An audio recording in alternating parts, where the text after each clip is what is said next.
Cyber security adalah perlindungan data, informasi, dan sistem dari serangan internal dan eksternal. Kesadaran pengguna menjadi kunci utama dalam menjaga keamanan data tersebut. Kebocoran data seringkali berasal dari kesalahan internal, bukan dari serangan luar. Kesadaran dan perhatian setiap karyawan sangat penting untuk mencegah kebocoran tersebut. Ada berbagai tim dalam cyber security seperti Red Team untuk serangan dan Blue Team untuk pertahanan. Tim Purple berfungsi untuk mengurangi celah antara serangan dan pertahanan. Proses hunting dilakukan untuk mencari ancaman dari dalam organisasi. Keberadaan aplikasi yang tidak diizinkan bisa membahayakan keamanan sistem dan data perusahaan. Tim Security Operation Center, SOC, memainkan peran penting dalam keamanan informasi dengan menggunakan berbagai alat dan proses untuk mengelola insiden keamanan. Mereka bertanggungjawab untuk memantau, mendeteksi, dan merespons ancaman dalam waktu yang tepat.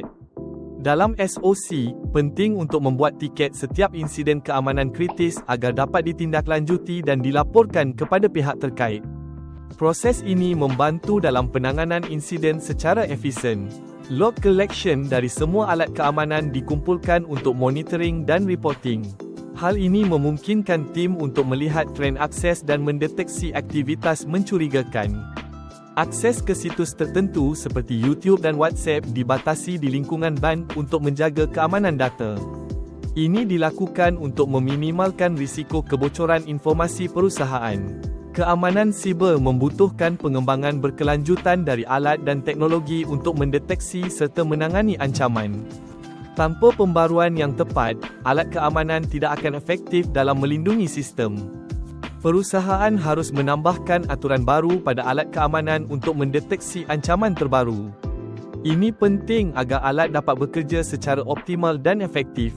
Teknologi keamanan seperti SIEM dan SOAR membantu dalam monitoring dan otomatisasi respons terhadap insiden. Dashboard yang jelas memudahkan identifikasi ancaman dan tindakan yang diperlukan. Evolusi antivirus dari tradisional ke IDR, XDR, dan MDR menunjukkan pentingnya adaptasi teknologi. Teknologi baru lebih pintar dan mampu mendeteksi ancaman berdasarkan perilaku. Pentingnya manajemen akses yang baik dalam perusahaan untuk mencegah akses tidak sah setelah karyawan resign. Dengan menggunakan alat seperti PAM, akses dapat diawasi dan diatur secara efektif.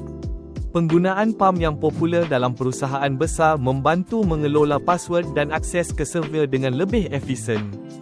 Dengan otomatisasi, password dapat diperbarui secara berkala.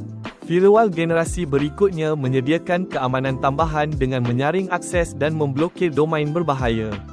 Ini juga mencakup fungsi deteksi intrusi untuk perlindungan lebih lanjut. Teknologi DLP berfungsi untuk mencegah kebocoran data, seperti mengirim email perusahaan ke akun pribadi. Jika terdeteksi, sistem akan memberikan peringatan dan mengisolasi data tersebut. Pentingnya keamanan siber sangat krusial bagi analisis keamanan. Proses manajemen tiket dan pelaporan menjadi dasar dalam menilai kinerja seorang analis keamanan. Proses manajemen perubahan sangat penting dalam keamanan siber, terutama saat migrasi alat dari server lama ke server baru. Analis harus memahami langkah-langkah dalam proses ini. Pelaksanaan penilaian kerentanan secara berkala membantu menemukan celah keamanan dalam sistem. Alat seperti Revit dapat digunakan untuk mengidentifikasi dan mengatasi masalah tersebut. Keberadaan program bounty atau hunter yang melibatkan pihak luar dapat meningkatkan keamanan.